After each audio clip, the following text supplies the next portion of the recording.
찬송가 200장 함께 찬양하겠습니다.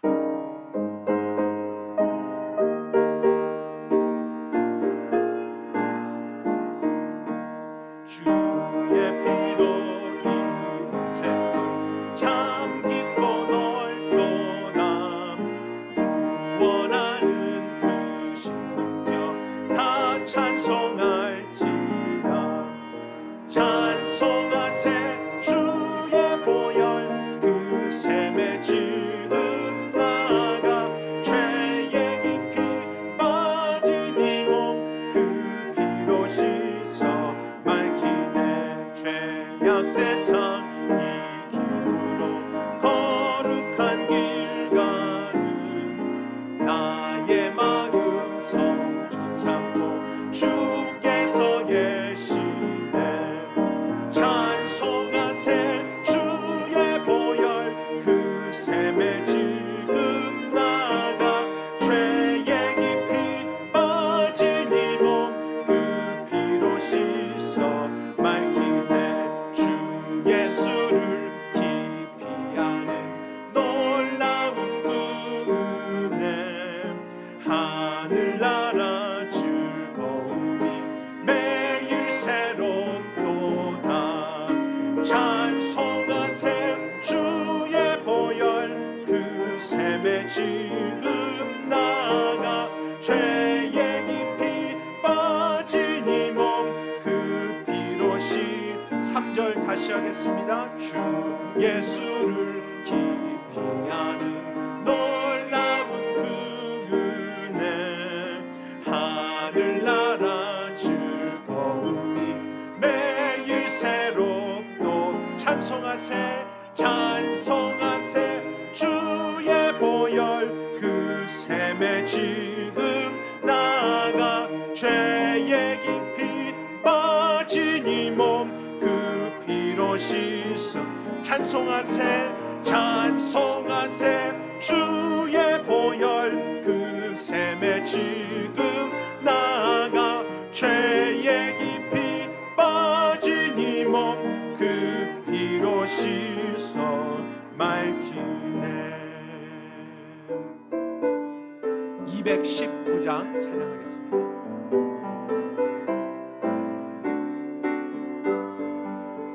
주의 음성을 내가 들으니 사랑하는 말일세. 믿는 마음으로 주께 가오니 나를 영접하소서. 내가 매일 십자가 앞에 더 가까이 가오니 구세주의 흘린 보배 피로써 나를 정케 하소서. 주여 넓으신 은혜 베푸사 나를 받아주시고. 나의 품은 뜻 주의 뜻같이 되게 하여 주소. 내가 매일 십자가 앞에 더 가까이 가오니 구세주의 흘린 보배 피로써 나를 정케 함. 주의 보좌로 나아갈 때에 어찌하니 기쁠까. 주의 얼굴을 항상 배우니 더욱 친근합니다. 내가 매일 십자가 앞에 더 가까이 가오니 구세주의 흘린 보배 피로써 나를 정케 하소서. 우리 구주의 넓은 사랑을 증량할 자 주가 주시는 참된 기쁨도 헤아릴 수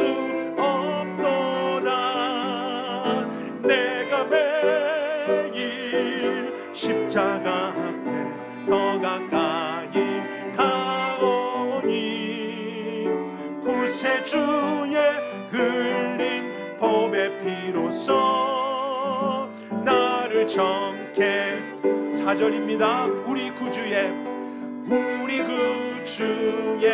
넓은 사랑을 중량할 자 없으며 주가 주시는 참된 기쁨도 헤아릴 수 없도다.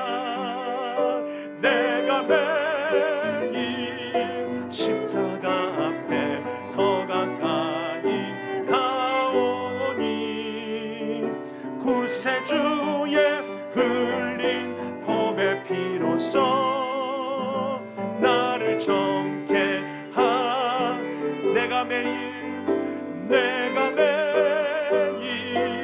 십자가 앞에 더 가까이 가오니 구세주의 흘린 보배 피로써 나를 정케 하소서. 399장입니다.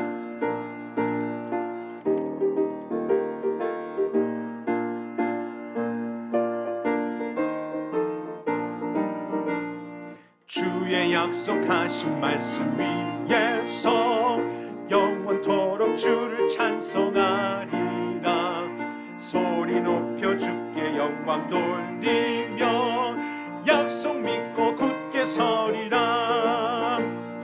굳게 서리 영원하신 말씀 위에 굳게 서리 굳게 서리 그 말씀 위에 굳게 서리라. 주의 약속하신 말씀 위에서 세상 염려 내게 엄습할 말씀으로 힘써 싸워 이기며 약속 믿고 굳게 서리라. 굳게 서리 영원하신 말씀 위에 굳게 서리 굳게 서리 그 말씀 위에 굳게 서 주의 약속하신 말씀 위에서 주의 약속하신 말씀 위에서 영원하신 주의 사랑 힘입고 성령으로 힘써 싸워 이기며 약속 믿고 굳게 서리 굳게 서리 굳게 서리 영원하신 말씀 위에 굳게 서리 굳게 서리 그 말씀 위에 굳게 서리라. 주의 약속하신 성령 인도하는 대로 행하며 주님 품에 항상 안식 얻으며 약속 믿고 굳게 서리 굳게 서리 굳게 서리 영원하신 말씀 위에 굳게 서리 굳게 서리 그 말씀 위에 4절 다시 하겠습니다. 주의 약속하신 말 성령 인도하는 대로 행하며 주님 품에 항상 안식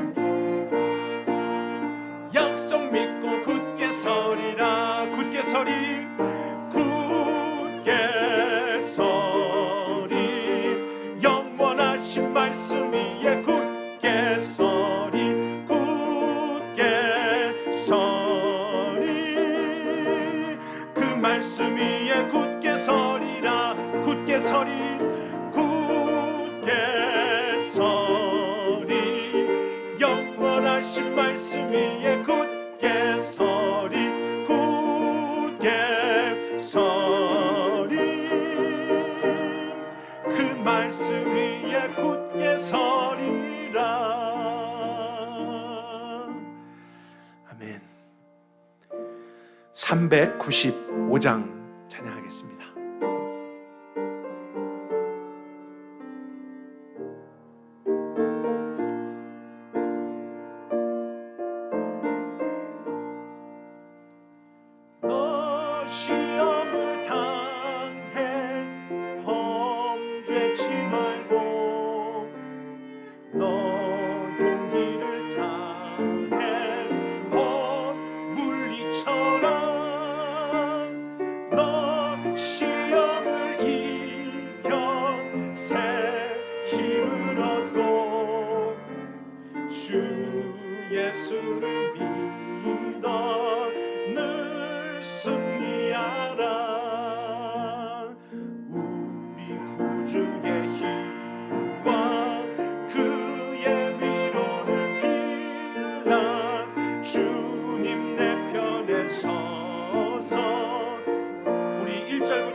같이 할까요? 너 시험을 당해, 너 시험을 당해 범죄치 말고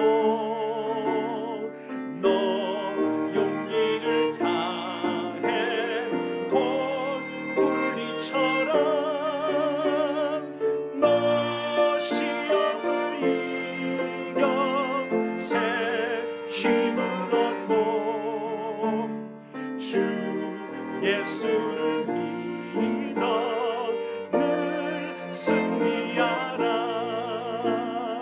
우리 구주의 힘과 그의 위로를 빌라. 주님 내 편에 서서 항상 도우시리. 내 친구를 삼가 잘 선택하고 너 언행을 삼가 늘 조심하라.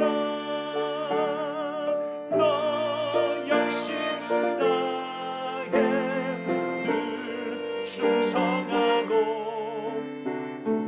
온 정성을 다해 주 봉사하라. 우리 구주 힘과 그의 위로를 빌라. 주님 내 편에 서서 항상 잘 이기는 자는 잘 이기는 상 주시리니 상 주시리니. 너 낙심치 말고 늘 전진하라. 내 구세주 예수 힘주 주 예수를 믿어 주 예수를 믿어 늘 승리하라. 우리 구주의 힘과 그의 위로를 빌라. 주님 내 편에 서서 항상 도움. 우리 구주의 힘과 우리 구주의 힘과 그의 위로를 빌라. 주님 내 편에 서서 항상 도움. 우리 구주의 힘과 우리 구주의 힘과 그의 위로를 빌라. 주님 내 편에 서서 항상 도우시리. 아멘. 오늘 하나님이 주신 말씀의 본문을 같이 보도록 하겠습니다. 신약 성경 요한계시록 2장 18절부터입니다.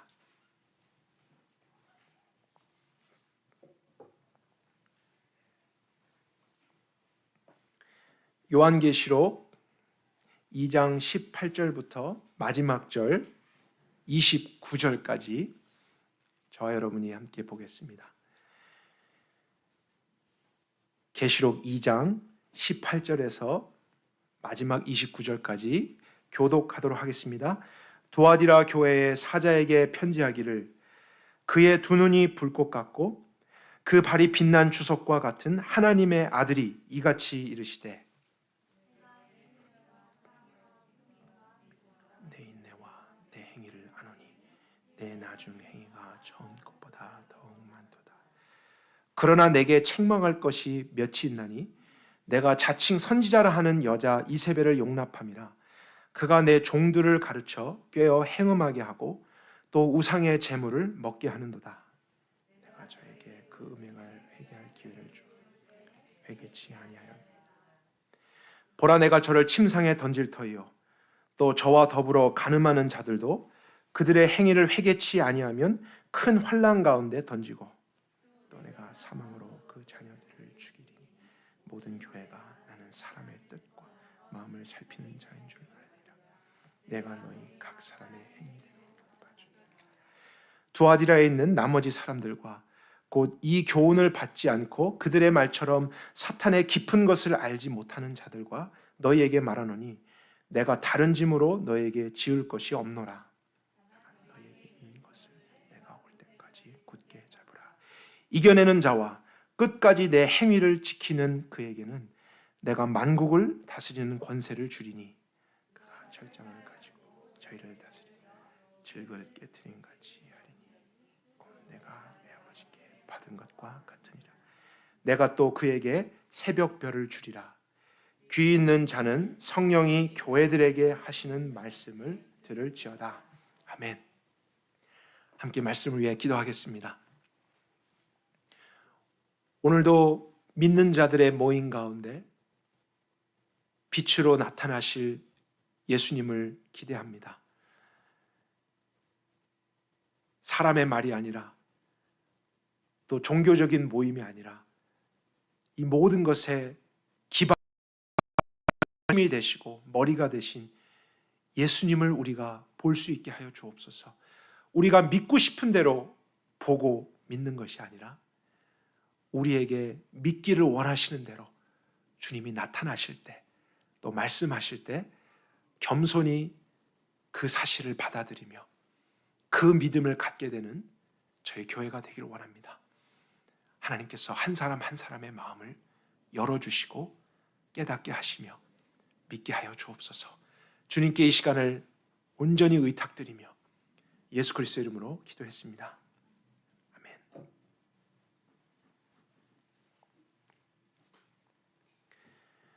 소아시아에 있는 7 교회들에게 주시는 예수님의 말씀, 네 번째 시간으로 두아디라 교회를 저희들이 볼 차례입니다. 말씀을 보기 전에 이 두아디라에 대한 배경에 대해서도 먼저 생각해 보겠습니다. 지도를 보시게 되면은 이 두아디라는 해안에 있는 도시는 아니지만요, 여러 개의 주요 도로들이 만나는 지점에 위치하고 있는 발달한 도시였습니다.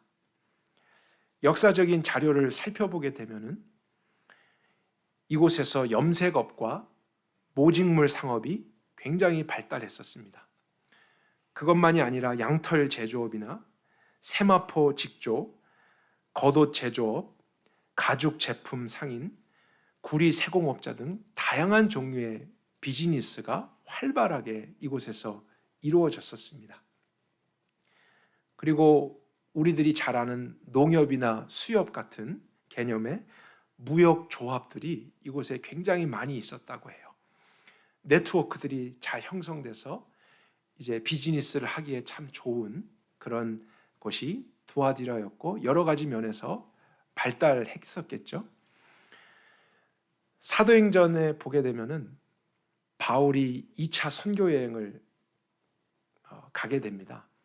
근데 하나님의 특별한 인도를 받아서 자기의 계획과 달리 마게도니아라고 하는 지역으로 건너가게 되는데 빌립보라고 하는 곳에 처음으로 도착하게 됩니다. 근데 그곳에서 루디아라고 하는 한 여인을 만나게 되는데요. 영어로 우리 은서같이 리디아죠. 그곳에서 루디아를 만납니다. 그리고 그 루디아를 중심으로 해서 빌립보 지역의 믿는 자들의 모임이 처음으로 형성되게 되는데 바로 그 루디아가 두아디라 지역 출신이었다라고 성경이 이야기해 주고 있습니다. 그리고 그녀의 직업에 대해서도 사도행전에 나와 있는데 자주색 옷감 장수였습니다. 두아디라가 어떤 곳이었는지를 성경 안에서 발견할 수 있는 증거가 되는 것이죠. 이러한 배경에 대한 이해를 우리가 한번 가지면서 두아디라 지역에 있는 믿는 자들의 모임, 교회에 주시는 예수님의 말씀이 오늘 어떤 것인가 자세히 살펴보도록 하겠습니다. 18절을 가볼까요? 두아디라 교회의 사자 리더에게 편지하기를 그의 두 눈이 불꽃 같고 그 발이 빛난 주석과 같은 하나님의 아들이 이같이 말씀하시되. 그래서 다른 교회와 또 다른 모습으로 예수님이 두아디라 교회에 나타나신 것을 우리가 발견하게 됩니다. 하지만 전혀 새로운 모습으로 나타나신 것이 아니라 1장에 이미 예수님에 대한 많은 상징적인 표현들이 있었잖아요. 1장 14절에 있었던 그 한 부분의 모습으로 두아디라 교회에 나타나셨어요. 두 눈이 불꽃 같다라고 했던 것, 저희들이 그때 생각해 보았듯이 어두운 지역, 전기가 없던 그 당시 불이라는 것은 모든 것을 밝히 볼 수 있는 도구였습니다. 그처럼 예수님은 무엇이든지 밝히 보실 수 있는 전지하심을 가지신 분이라는 상징으로 나타나셨고요. 발이 풀무에 단련된 빛난 주석 같다 했던 것도 원수를 밟는 것 같은 심판의 권세를 가지신 예수님, 이러한 상징적인 모습으로 두아디라 지역에 있는 믿는 자들에게 나타나신 것을 알 수 있습니다. 이것에 대해서 이제 23절에 보게 되면은 구체적으로 예수님이 말씀하신 것을 보게 되죠. 모든 교회가 나는 사람의 뜻과 마음을 살피는 자인 줄을 알리라.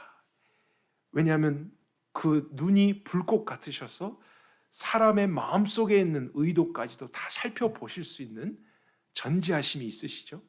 그리고 내가 너희 각 사람의 행위대로 갚아주리라. 이런 심판자의 모습으로 나타나신 것을 알 수 있습니다. 두아디라 교회 안에, 믿는 자들 안에 어떠한 숨겨진 문제가 있는 것을 주님은 알고 계셨고, 그것에 대해서 회개하지 않을 때 마치 원수를 발로 밟듯이 너희들이 믿는 자라 할지라도 내가 직접 심판하겠다, 이렇게 나타나셨던 것을 우리가 보게 됩니다.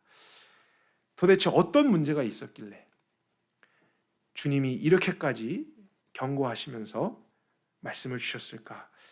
저희들이 이제 차근차근 살펴보도록 하죠. 19절로 가볼까요? 내가 너의 행위와 사랑과 섬김과 믿음과 내 인내와 내 행위를 아노니 내 나중 행위가 처음의 것보다 더욱 많도다. 근데 이상하게도 굉장한 칭찬으로 시작이 되고 있음을 우리가 발견합니다. 두아디라 교회에 대해서 말씀하실 때 그들은 뜨거운 교회였고 주님을 향한 열정이 있었던 교회였고 많은 헌신을 했던 교회라고 주님이 직접 말씀해 주셨어요. 그들이 처음 주님을 사랑했던 것보다 현재적으로 더 많이 사랑하고 있다는 것을 주님이 말씀하셨습니다. 참 좋은 교회의 모습이죠. 아마도 그 배경을 생각해 볼 때 그들은 주님을 위해서 자신의 생명까지도 드리고자 했던 열정과 뜨거움, 마음이 있었던 사람들이었을지도 모릅니다. 근데 이런 칭찬을 받는 사람들이 왜 또 그런 무서운 심판의 경고를 들어야만 했는가? 저희들로 하여금 더 생각을 하게 할 수밖에 없죠. 그 이유에 대해서 바로 다음 절 20절이 밝혀주고 있습니다. 그러나라고 시작하죠.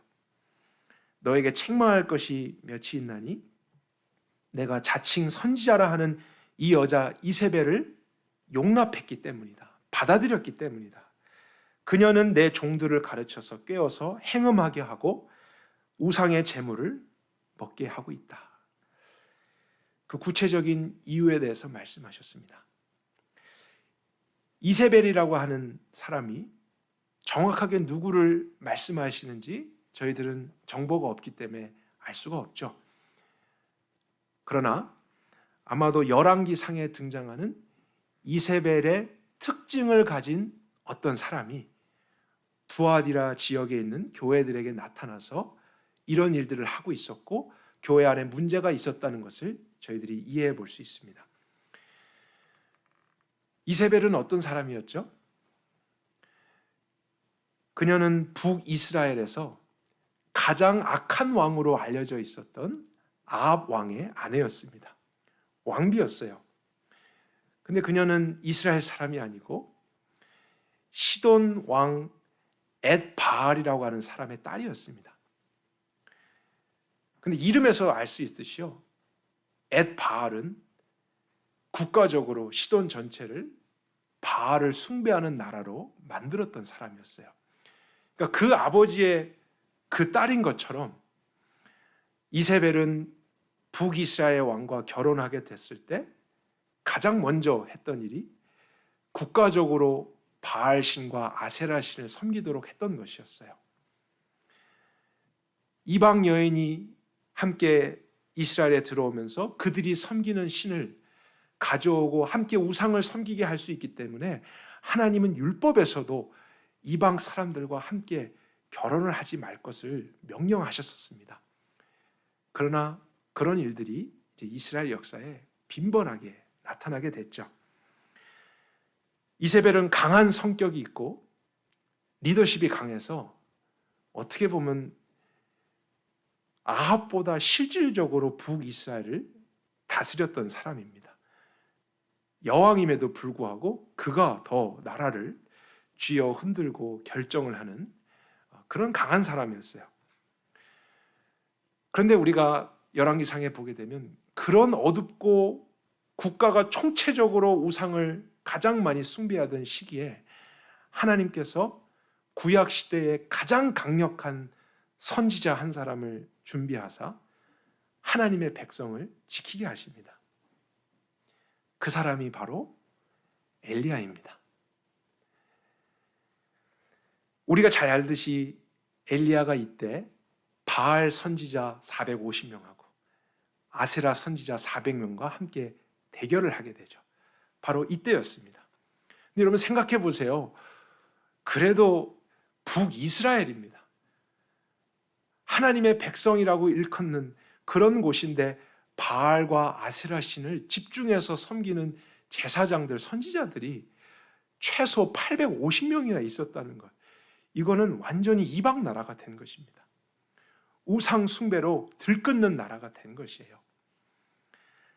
그 강력한 이세벨의 영향 안에서 온 나라가 혼잡스럽게 혼합하게 되었는데 그때 하나님은 엘리야라고 하는 한 사람에게 권능을 주셔서 오히려 그가 하늘에서 불이 내려오게 해서 이방 선지자들을 또 다 죽이게 하는 심판을 가져오게 합니다. 하나님께서 행하신 놀라운 일이었죠. 그분의 이름으로 일컫는 나라를 끝까지 그분의 이름의 영광을 위해서 지켜가려고 하시고 또 그 가운데도 여전히 남은 사람들이 있었습니다.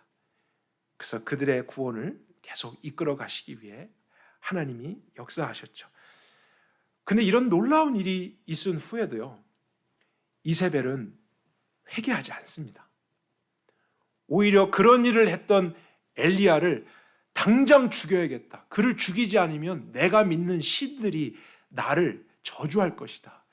이렇게까지 말하면서 엘리야를 죽이려고 그랬습니다. 그런데 엘리야가 얼마나 그녀가 무섭게 했든지 두려워서 도망을 가게 되는 일이 열왕기상에 기록되어 있죠. 물론 이제 나중에 하나님이 회복시켜 주시고 계속 그분의 역사를 이루어 가시는데 우리가 보게 되면 이세벨은 이 정도로 강한 사람이었습니다. 근데 두아디라 지역에 나타났던 이 이세벨이라고 하는 사람도 아마 구약의 이세벨처럼 강하고 리더십이 있는 어떤 사람이었겠다라고 생각을 해볼 수 있죠. 그리고 예수님이 말씀하신 또 하나의 특징은 자칭 선지자라고 하는 이런 것이었는데요. 구약의 이세벨은 선지자는 아니었습니다. 여왕이었죠. 그렇다면 두아디라 교회에 나타났던 이 이세벨과 선지자라고 했던 이 사람은 그 두 가지의 특징을 다 가지고 있었던 어떤 사람이었겠다라고 이해해 볼 수 있습니다. 구약의 선지자들은 꿈과 환상 같은 것을 통해서 하나님의 계시를 직접 받는 사람들이었습니다. 그래서 그분의 뜻을 사람들에게 선포하고 이제 그 뜻대로 인도하는 역할을 맡았었죠. 그리고 하나님은 선지자들에게 때로는 특별한 권능과 기사와 이적을 나타낼 수 있도록까지 하셨습니다. 그런데 두아디라 지역에 스스로 여선지자라고 하는 어떤 사람이 등장해서요, 자기가 꿈이나 환상으로 받은 하나님의 계시라 하는 것을 나누는 일이 있었던 것 같습니다. 그리고 정말로 그들이 보는 눈앞에서 이성적으로는 이해할 수 없는 초자연적인 역사나 능력을 나타내는 일이 있었던 것이죠. 그러니까 그녀가 이세벨처럼 강하고 또 선지자처럼 신령하고 하나님의 어떤 특별한 계시를 선포해주고 그런 능력이 나타나게 되니까 사람들이 어떤 생각을 하게 됐냐면 이 사람은 정말로 하나님께로 온 사람이겠구나. 그리고 그가 전하는 말씀은 특별한 계시겠구나. 그래서 그를 수용하고 그의 말을 따르기 시작했던 것입니다. 그 당시 두아디라 교회 사람들, 우리가 처음에 살펴봤던 배경을 이해해 본다면 그리스도인들도 아마 대부분은 루디아처럼 염색업이나 다른 비즈니스를 하고 있었던 사람들이었을 수 있습니다. 근데 여러분, 비즈니스를 생각하게 되면요, 다른 사람들과 동업을 할 일도 있고 고객들이 있잖아요. 그런데 대부분은 우상을 숭배하고 그 시대의 문화를 따르는 사람들이었습니다. 그런데 그런 상황 가운데서 그리스도인이기 때문에 내가 우상 숭배에 참여하지 않고 제사에 드려진 음식을 먹지 않고 하는 이런 여러 가지를 지켜야 하는가 하는 고민들이 그리스도인들에게 아마 있었을 거예요. 그런데 이세벨 같은 사람이 나타나서 하나님의 뜻은 너희들이 번창하고 하는 모든 일마다 잘 되기를 바라는 것이다. 만약에 이런 메시지를 전했다면 그들은 이미 하나님이 주신 말씀 안에 거룩함을 말씀하셨든지 안 하셨든지 관계없이 이 사람이 주는 말씀은 특별 계시고 그가 정말로 이 능력 가운데 우리에게 주는 이 내용, 우리가 그것을 믿고 따르는 것이 맞지 않겠는가 하면서 미혹을 당하게 되는 일이 이 당시에 있었다는 사실입니다. 그래서 20절에 내 종들을 가르쳐 깨어 행음하게 하고 우상의 재물을 먹게 하는도다. 이런 것을 함으로써 그 지역에 있는 사람들과 함께 섞이게 되고 그러면서 여러 가지의 또 유익이나 삶을 영위할 수 있었겠죠. 그래서 주님은 어떤 모습으로 나타나셨냐면 그들의 마음과 생각의 숨은 의도까지도 찾아내실 수 있는 불꽃 같은 눈을 가지신 분으로 나타나신 것입니다. 그리고 그 죄에 대해서 회개하지 않을 때 나는 너희들도 심판할 것이다 하는 심판주의 모습으로 나타나셨다는 사실이죠. 처음 예수님을 믿었을 때보다 나중에 더 주님을 사랑하는 마음이 있었고 열정이 있었고 여러 헌신을 하고 있었던 이 두아디라 교회가 어떻게 이런 죄까지 빠지게 되었을까 생각을 해보면 그 이유는 안타깝게도 우리가 지난 시간에 살펴보았던 버가모 교회와 동일한 것이에요. 마음은 뜨겁고 열정은 있었지만 무엇이 부족했을까요? 무엇이 부족했죠? 올바른 성경적인 지식과 바른 교훈, 교리에 대한 이해가 부족했던 것입니다. 주님을 향한 열정이 아무리 특별해도 더 그분을 사랑하고 싶어도 말씀에 대한 지식이 어린아이 수준이고 초보적인 상태에 있다면 어떤 강력한 것이 왔을 때 분별하지 못합니다. 신비한 일이 일어나고 그런 말을 할 때 그것에 대해서 다 하나님께로 왔나 하는 생각을 하면서 그들의 열정은 이용을 당하게 되는 것이죠. 그런데 교회 안에서도 속임을 당하고 미혹을 당하며 잘못된 믿음을 경험하고 있는 사람들이 하물며 로마에게, 세상에게 짓밟히고 속임당하고 여러 가지 어려움을 겪는 것 너무 당연한 것 아니겠어요? 그러니까 교회들이 외부적인 문제가 있는 건 사실입니다. 여전히 삶에 어려움이 있는 건 사실이지만 주님이 교회들에게 가장 먼저 나타나신 이유는 그것과 별개로 어쩌면 더 본질적인 문제가 그들의 신앙 안에, 그들의 마음 안에 있었기 때문에 거기에서부터 개혁이 일어나고 올바른 믿음이 세워지기를 바라는 마음에서 주님은 이 계시록에 교회들에게 먼저 말씀을 주셨다는 것입니다. 두아디라 교회는요, 쉽게 이야기하면 신비주의와 은사주의에 빠진 교회예요. 그러나 오늘날도 많은 교회들이 그런 문제에 빠지고 있다는 것을 우리는 듣고 있고 보고 있지 않습니까? 꿈이나 환상으로 하나님이 주신 어떤 특별한 계시를 받았다고 하는 사람들이 있습니다. 근데 그들은 너무 확신이 있고 강합니다. 리더십이 있어요.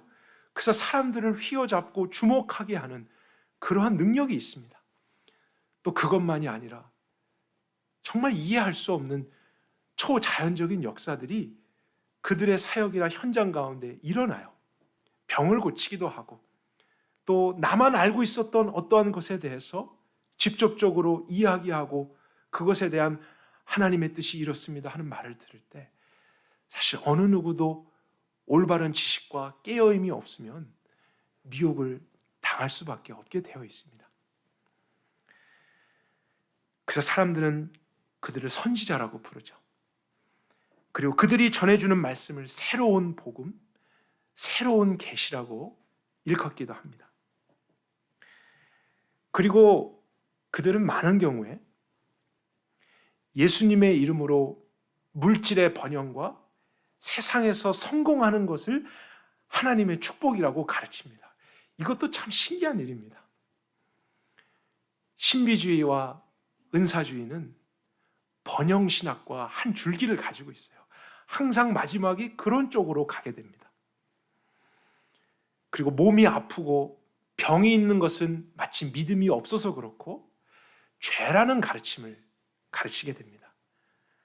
근데 너무나 그들이 확신 속에서 그렇게 가르치니까 그 자체를 진리로 받아들여서 그들이 말하는 대로 끌림을 닫게 되죠. 바른 지식이 없고 열정만 있고 주님을 더 사랑하기를 원하는 그 순수함만 있는 사람은 신비주의의 덫에 걸릴 수밖에 없는 것이에요. 이런 거짓 선지자들의 활동은 구약 시대에도 있었습니다. 그래서 하나님은 너무나 많은 곳에 그런 사람들에 대한 경고의 말씀, 그들을 분별할 것에 대한 말씀을 주셨었습니다. 그들이 분별하기 어려운 이유는 하나님의 말씀을 이용하기 때문이고 정말로 그들이 하는 능력은 어떤 마술쇼 같은 어린아이를 속이는 정도가 아니고 실제적으로 어떤 일들이 일어나기 때문에 분별하기가 어려운 것입니다. 우리가 구약에 있는 한 부분을 한번 살펴보면서 하나님이 어떤 경고를 주셨었는지 같이 확인해 보겠습니다. 구약 성경 예레미야서 23장 25절을 같이 보겠습니다.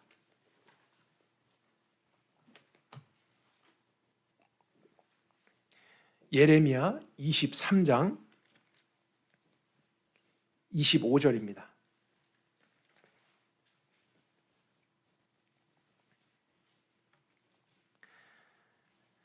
제가 32절까지 천천히 읽어보겠습니다. 내 이름으로 거짓을 예언하는 선지자들의 말에 내가 꿈을 꾸었다 함을 내가 들었노라. 거짓을 예언하는 선지자들의 마음이 언제까지 이렇겠느냐? 그들은 자신의 마음을 속이는 선지자들이니라. 그들이 서로 꿈을 말하니 그 생각인즉 그들의 조상들이 바알로 인하여 내 이름을 잊어버린 것 같이 내 백성으로 내 이름을 잊게 하려 함이로다. 꿈을 가진 선지자는 꿈을 말할 것이나 내 말을 받은 자는 성실함으로 내 말을 말할 것이니라. 겨가 어찌 알곡과 같겠느냐? 나 여호와의 말이니라. 내 말이 불같지 아니하냐? 나 여호와의 말이라. 반석을 쳐서 부스러뜨리는 방망이 같지 아니하냐? 그러므로 보라, 내가 서로 내 말을 훔치는 선지자들을 치리라. 나 여호와의 말이니라. 보라, 그들이 혀를 올려 그가 말씀하셨다 하는 선지자들을 내가 치리라. 나 여호와의 말이니라. 보라, 거짓 꿈을 예언하여 말하며 거짓과 헛된 생각으로 내 백성을 미혹해 하는 자들을 내가 치리라. 나 여호와의 말이라. 내가 그들을 보내지 아니하였으며 명하지 아니하였었나니 그들은 이 백성에게 아무 유익이 안 되느니라. 나 여호와의 말이니라. 여러분, 하나님이 얼마나 구체적으로 말씀하셨습니까? 이러한 방법과 모습으로 나타날 것을 구체적으로 말씀하셨어요. 그런데도 이스라엘 백성은 미혹당했습니다. 왜냐하면 그들의 상상 이상으로 너무나 강한 모습으로 너무나 확신 있게 하나님이 말씀하셨다라는 그러한 태도로 접근했고 능력을 나타냈었기 때문에 그들을 받아들였던 것입니다. 아니면 이렇게까지 말씀하신 하나님의 계시에 대해서 무지했기 때문에 그들은 속임을 당할 수밖에 없었던 것이죠. 마태복음 24장 24절에는 이러한 경고의 말씀이 있습니다. 이제 신약이죠. 거짓 그리스도들과 거짓 선지자들이 일어나 큰 표적과 기사를 보여 할 수만 있으면 택하신 자들도 미혹하리라. 여기서 할 수만 있다면이라는 단어가 if possible이라고 돼 있어요. 여러분, 그 말의 의미는 가능한 모든 방법을 다 동원하여입니다. 그래서 할 수만 있다면 어떤 방법을 사용해서든지 미혹하리라. 근데 그들이 했던 무기는 표적과 기사라 그랬습니다. 능력입니다. 열정적으로 말씀을 전합니다. 그러나 그럴지라도 그리스도인들은 그 사람들이 전하고자 하는 말이 하나님의 말씀의 기준에 따라서 진리인지 아닌지를 판단할 수 있는 책임이 있어야 됩니다. 그것은 우리의 몫이에요. 그렇기 때문에 바른 교훈과 진리에 대한 지식을 기록으로까지 하나님이 주신 거 아니겠어요? 우리 스스로가 그 기준 이미 확실하게 계시해 주신 것을 가지고선 어떠한 것이 와도 흔들리지 않도록 우리 모두에게 선물로 이 말씀을 주신 것입니다. 아무리 헌신했고 주님을 뜨겁게 사랑하고 있는 사람이라 할지라도 거짓 선지자를 따라 잘못된 믿음으로 가게 되었을 때 그 사람들은 결국 그 선지자와 함께 망하게 됩니다. 오늘 주님이 본문 가운데 그것을 다시 한번 말씀하셨습니다. 보라, 내가 저를 침상에 던질 터이요 또 저와 더불어 간음한 자들도 그들의 행위를 회개치 아니하면 큰 환난 가운데 던지고 또 내가 사망으로 그 자녀들을 죽일 것이다.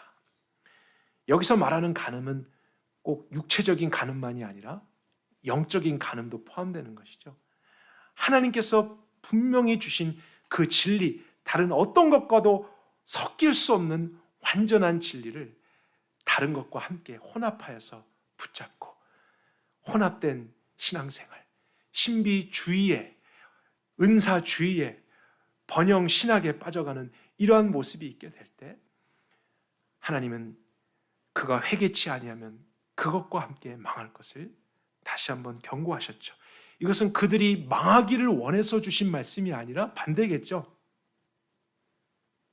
그들을 사랑하시고 돌아오기를 원하셔서 주님으로서 주신 그런 말씀이었던 것입니다. 그런데 두아디라 지역에 모인 사람들 중에 모든 사람들이 다 그런 미혹에 빠진 것은 아니라 남아있는 사람들이 있었어요. 그런 활동들 때문에 아마 이 지역에는 굉장히 많은 사람들이 잘못된 신앙의 길로 가고 있었던 것 같습니다. 그럼에도 불구하고 깨어있고 그것을 듣기보다는 더 하나님을 바라보고 있는 사람들이 있었습니다. 24절에 그들을 향해 말씀을 주시죠. 두아디라에 있는 나머지 사람들과 이 교훈을 받지 않고, 그것은 이세벨의 교훈을 의미합니다. 그들의 말처럼 사탄의 깊은 것을 알지 못하는 자들과 너희에게 말하노니 내가 다른 짐으로 너에게 지울 것이 없다. 여러분, 능력자들은 뭔가 대단하고 신비하고 특별하고 영적인 깊은 것이 있는 것처럼 말을 합니다. 그래서 열정이 있고 더 주님을 알기 원하는 사람들은 그 덫에 빠지는 거예요. 왜냐하면 주님이 나에게 더 뭔가 특별한 것을 알려주시길 원하고 정말 그것을 믿기 원하는 마음이 있기 때문입니다. 그것을 악용하는 거예요. 그러나 그 사탄의 깊은 것을 알지 않고 이제 25절에 굉장히 중요한 표현이 나오는데 이 25절 같이 한 목소리로 읽도록 하겠습니다. 다만 너희에게 있는 것을 내가 올 때까지 굳게 잡으라. 우리 다시 한 번만 이 의미를 생각하며 같이 읽도록 하겠습니다. 다만 너희에게 있는 것을 내가 올 때까지 굳게 잡으라. 이 말이 무슨 뜻일까요? 그것은 특별하고 다른 새로운 것을 쫓을 필요가 없다는 것입니다.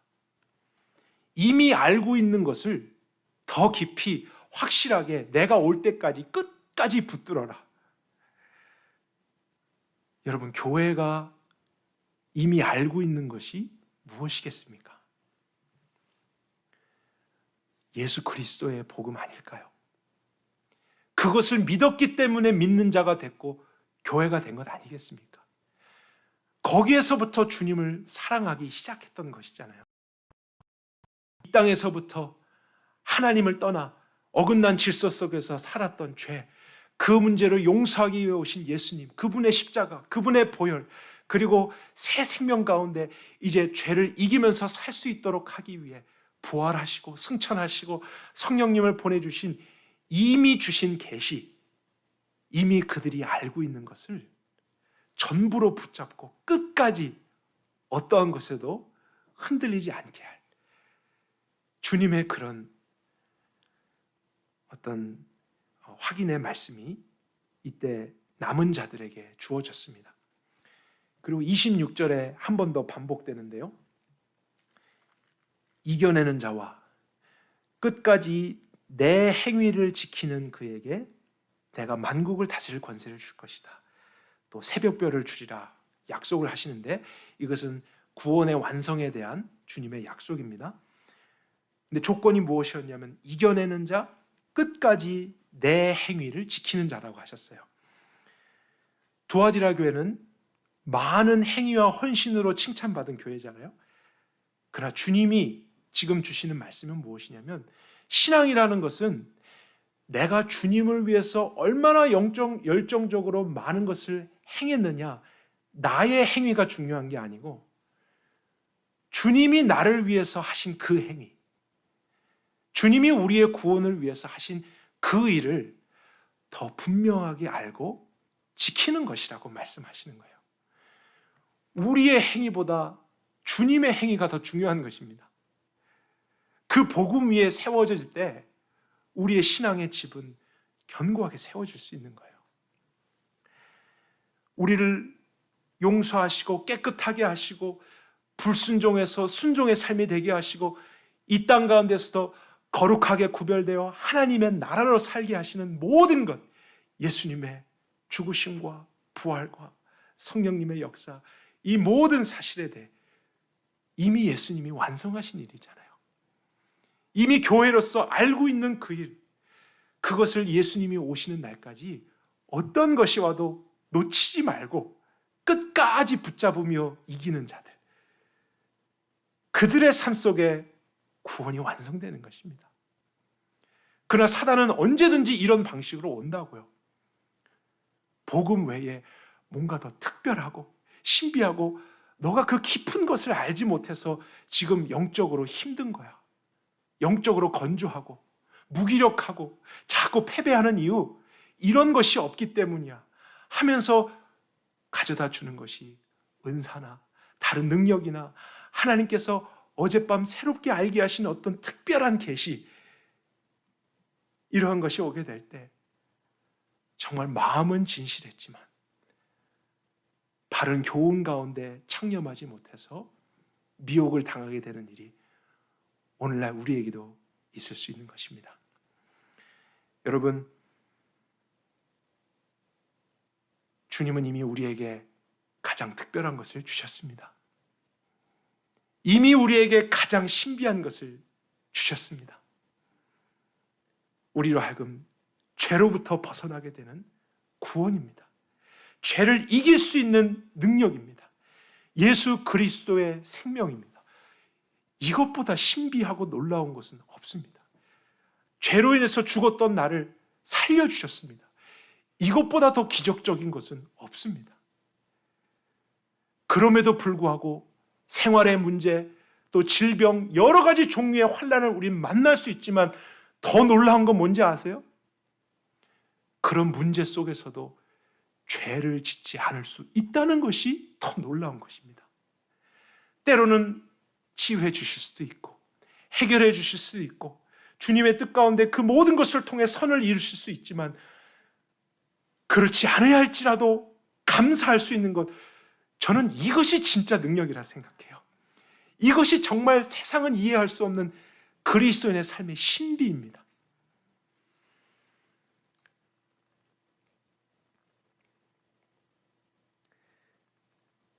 우리가 지금까지 살펴본 몇몇 교회들의 특징을 간단하게 요약해 보겠습니다. 이제 7교회 시리즈 마치고 마지막에 더 총체적으로 하겠지만요. 처음에 보았던 에베소 교회의 특징은 한마디로 하면 엘리트 교회입니다. 너무나 훌륭한 성경 교사들 밑에서 바른 지식을 많이 배워서, 우리 2장 한번 2절 볼까요? 그들은 악한 자들을 용납지 않고 자칭 사도라는 자들을 오히려 그들은 테스트해서 쫓아냈습니다. 거짓된 것을 드러내고, 또 6절에 보면 니골라당의 행위를 미워했습니다. 그런 지식이 있었기 때문에 속임당하지 않았어요. 오히려 그들이 왜 잘못되는 것을 다 들춰내고 다른 교회까지 가르치며 분별할 수 있었던 교회가 에베소 교회였습니다. 지금 이런 것이 두아디라 교회에 필요한 것이죠.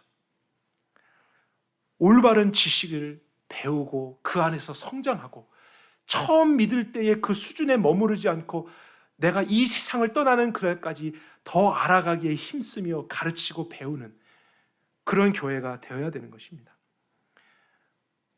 하지만 에베소 교회라고 완전했습니까? 그런 지식이 있었지만, 분별은 했지만, 속임을 당하진 않았지만 어떤 문제가 있었나요? 그들은 마음이 차가웠다고요. 예수님에 대한 사랑에서 떠났다고요. 아닌 것들을 자꾸 관심 있게 보다가 이단 대책위원회가 되었다는 사실이에요. 중요한 거는 이단들이 중요한 게 아니고 정말 그 본질이 되는 예수님이 제일 중요하고, 그 대상이 되는 주님과 동행하고 그분을 사랑하고 그분과 교제하며 살아가는 이것이 신앙의 사실은 핵심이고 본질이잖아요. 그것을 더 잘하기 위해서 이제 필요한 것들이 분별도 하고 그러한 신앙을 지켜가는 것이 필요한 것이죠. 바른 지식도 중요하지만 한쪽으로 치우쳐서 진리의 대상이 되신 주님에 대한 사랑에서 멀어진다면 그것도 문제가 되는 것입니다. 그렇기 때문에 지식이나 신학, 교리보다는 마음과 열정, 주님에 대한 사랑, 신앙이 중요하구나. 많은 사람들은 또 그렇게 생각해요. 그래서 다른 쪽 극단으로 멀리 갑니다. 하지만 버가모와 두아디라 교회를 통해서 교훈을 주신 것이죠. 남다른 마음, 뜨거움, 열정, 그들은 아마 한번 모이면 마음을 다해서, 정성을 다해서 그분을 높이고 우리가 더 주님을 위해 섬길 것이 없을까, 그런 삶을 살았을 것 같아요. 하지만 아무리 그런 열정이 있다 해도, 신앙심이 있다고 해도 올바른 진리의 지식과 바른 신학과 교리 위에서 그 신앙심이 세워지지 않을 때 어떤 지적이고 철학적인 말을 하고 신학의 어떤 기품으로 풀어준다고 하는 사람들이 오면 이 사람이 말하면 이 말이 맞는 것 같고 저 사람이 저렇게 말하면 저게 맞는 것과 하면서 버가모 교회처럼 흔들리게 되죠. 아니면 두아디라 교회처럼 그들은 열정이 있었기 때문에 자신들보다 더 열정적이고 확신이 있고 하나님의 뜻을 이렇게 전달하는 능력자들을 보았을 때 마음이 열렸습니다. 바른 지식으로 분별하지 못하면 신비주의, 은사주의, 그런 번영 신학의 그릇된 길로 치우칠 수 있는 것이죠. 자, 여기까지 보았을 때 여러분, 주님의 의도가 무엇이겠습니까? 왜 이렇게 7 교회들 각각에 대한 메시지를 저희들에게 주셨겠습니까? 그것은 비단 그 당시에 7 지역에게만 해당하는 말씀을 주신 것이 아닙니다. 이 세상에 완벽한 교회는 없다는 거예요. 완벽한 교회는 없습니다. 그러나 온전해지는 교회는 있습니다. 어떤 교회일까요? 주님 앞에서 겸손히 예수님을 가까이 하며 회개하는 교회. 그들은 그 주님을 더 가까이 함으로써 자신에게 장점이 있어도 또 다른 단점의 모습을 늘 발견하는 가운데 그것을 씻어내고 온전해지려고 하겠죠. 예수님은 모든 교회들 향해서 균형과 겸손을 가르치고 계신 거예요. 그것은 예수님을 가까이 할 때만 볼 수 있는 것입니다. 지식 자체가 나쁜 것이겠어요? 여러분, 신학이 나쁜 것입니까? 교리를 배운다, 이게 나쁜 거예요? 근데 오늘날 이 시대는 그런 것을 마치 신앙의 반대의 개념으로 생각합니다. 그래서 반이성주의, 배우고 하는 이런 것보다는 느끼고 체험하려고 하는 것, 감정적인 이런 것에 의존해 가는 신앙으로 치우쳐 갑니다. 그러나 그렇지 않죠. 올바른 지식과 교리를 이해하는 것, 사역자들만이 아닙니다. 모든 믿는 자들이라면 더 바르게 배워가려고 하고, 또 우리의 역할 가운데 부모는 자녀들을 가르칠 수 있죠. 가르쳐야만 합니다.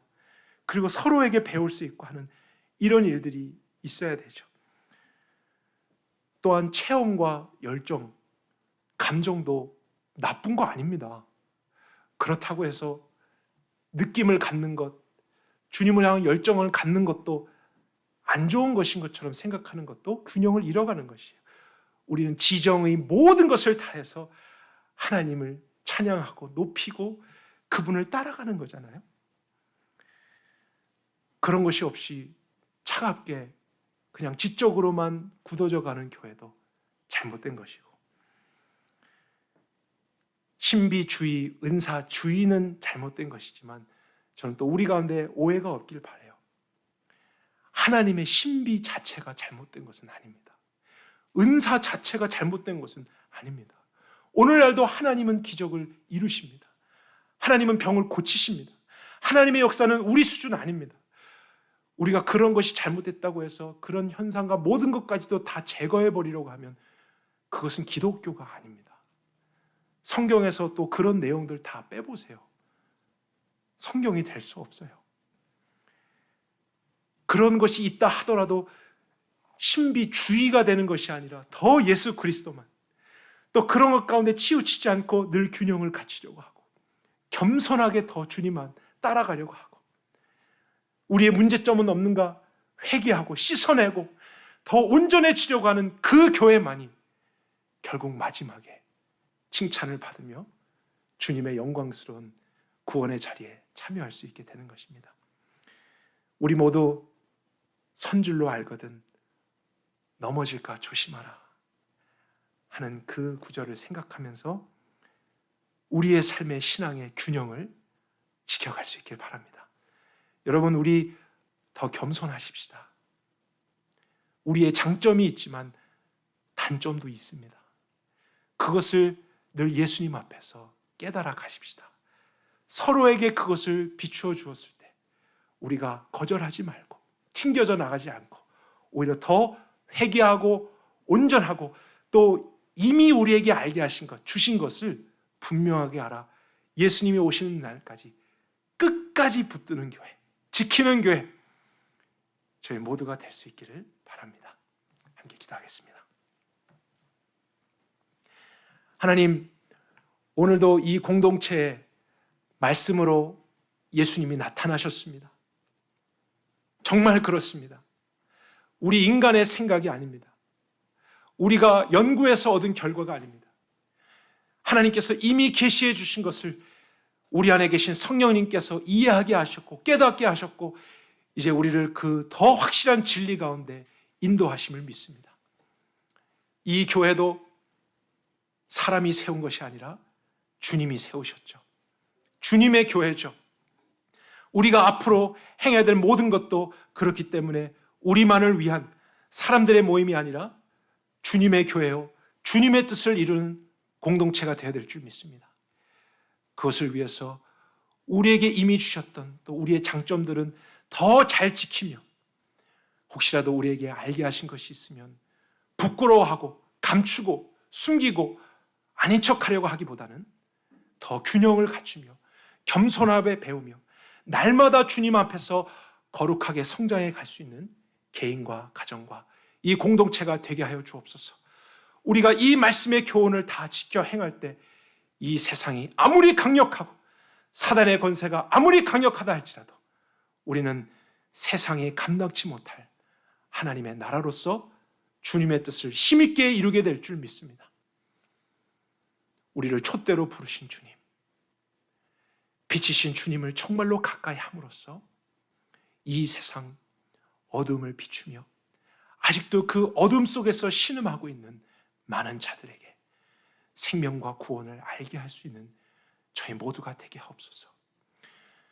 정말로 생존만 해가는 저희들 되지 않게 하시고 구원의 소망과 은혜를 알게 하는 하나님의 자녀들이 되게 하여 주옵소서. 모든 것을 주님께 감사드리며 예수 그리스도의 이름으로 기도했습니다. 아멘. 우리 함께 일어나셔서 399장 함께 찬양하겠습니다.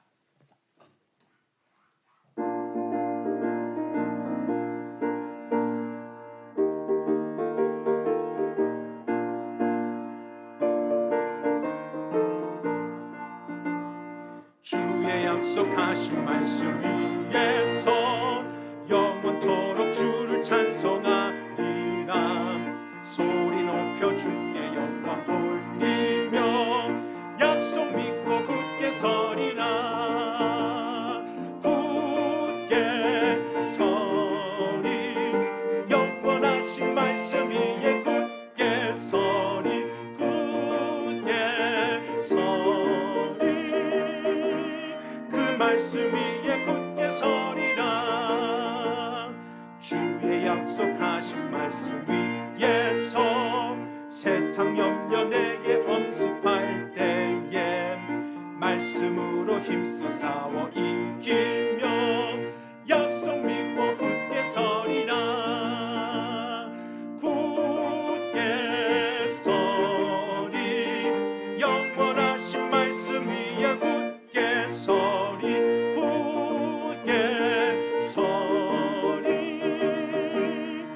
말씀 위에 굳게 서리라. 주의 약속하신 말씀 영원하신 주의 사랑 영원하신 주의 사랑 힘입고 성령으로 힘써 싸워 이기며 약속 믿고 굳게 서리라. 굳게 서리 굳게 서리 영원하신 말씀 위에 굳게 서리 굳게 서리 그 말씀 위에 굳게 서리라. 주의 약속하신 말씀 위에서 성령 인도하는 대로 행하며 주님 품에 약속 믿고 굳게 서리 굳게 서리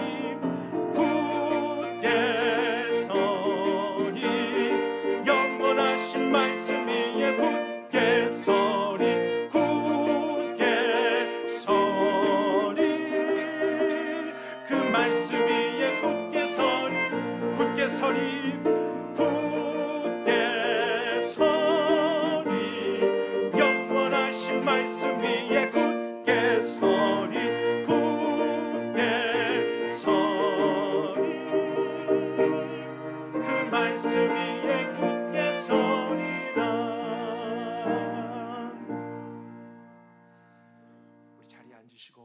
기도하는 시간을 갖겠습니다. 오늘 주신 말씀 생각하시면서요, 꼭 두아디라 교회에 해당되는 말씀만이 아니라 이미 주셨던 말씀 속에서 우리의 영적인 균형을 찾아갈 수 있기를 기도했으면 좋겠습니다. 나의 삶 속에 지금 여러 가지 괴로움과 두려움과 외로움과 답답함과 고민들이 있는 것, 어쩌면 외부적인 문제의 이유만이 아니라 내부적으로 아니면 영적으로 병들었기 때문일 수도 있습니다. 우리가 거기에서부터 다시 온전해질 때 우리는 세상을 이길 수 있다 하셨습니다.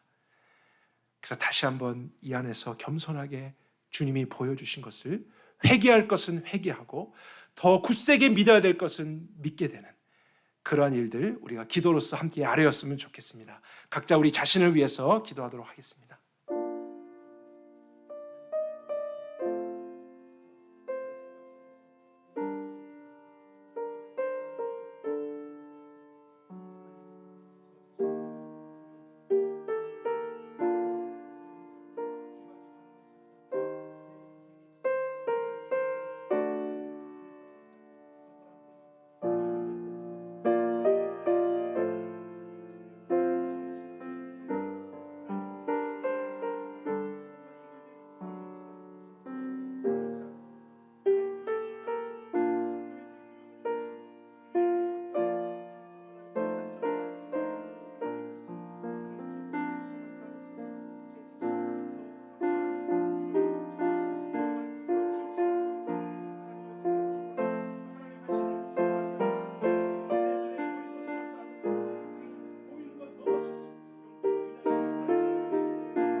우리가 한 가지만을 위해 또 더 기도하겠습니다. 특별히 이 나라는 이제 이번 주에 리더를 선출하는 일이 있습니다. 여러분 각자가 기도 가운데서 그것을 진행하시겠지만 그리스도인들은 보여지는 사람을 넘어 이 나라와 우리의 삶이 하나님의 통치를 받는다라는 것을 믿는 자들이죠. 그것이 사실 우리의 소망 아니겠습니까? 우리가 그것을 위해 기도했으면 좋겠어요. 그냥 모른 채 하고 또 불편해하는 것이 아니라 기도하고 주님께 맡기고, 로마 시대에 있던 사람들에게도 정부와 권세자를 위해 기도하라고 하셨던 말씀, 사실 우리는 그보다 낫습니다. 그래도 기도해야 될 책임이 우리에게 있고요, 또 하나님의 말씀에 따르면 정치인들이나 이 사회 리더들이 아닌 교회를 통해서 하나님은 세상을 다스린다 하셨습니다. 정말 이 교회들이 그리스도를 가까이 함으로 그분의 맡겨주신 역할들을 감당할 때 이 세상은 빛을 경험할 수 있게 되겠죠.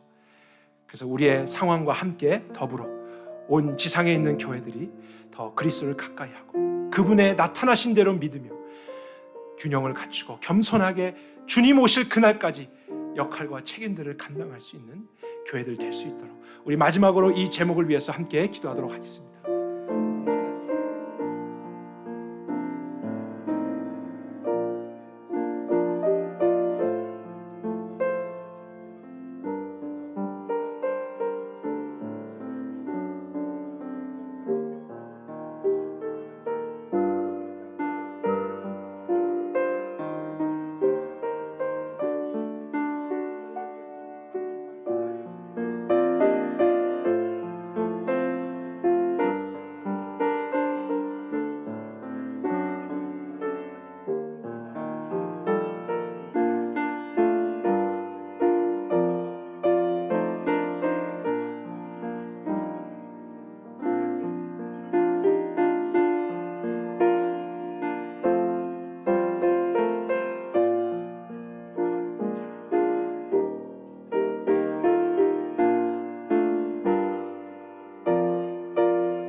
이제는 우리의 모든 것 되시는 예수 그리스도의 은혜와 하나님 아버지의 끝없는 사랑과 자비하심과 성령님의 이 모든 말씀의 실제가 되게 하는 역사가 오늘 구별될 시간에 이곳에서 아니면 온라인으로 함께 예배를 드린 사랑하는 형제 자매들과 그들의 처한 상황과 문제와 가정 위에 또 이 시대와 민족 위에 지금부터 영원토록 함께 하시옵기를 간절히 축원하옵나이다. 아멘.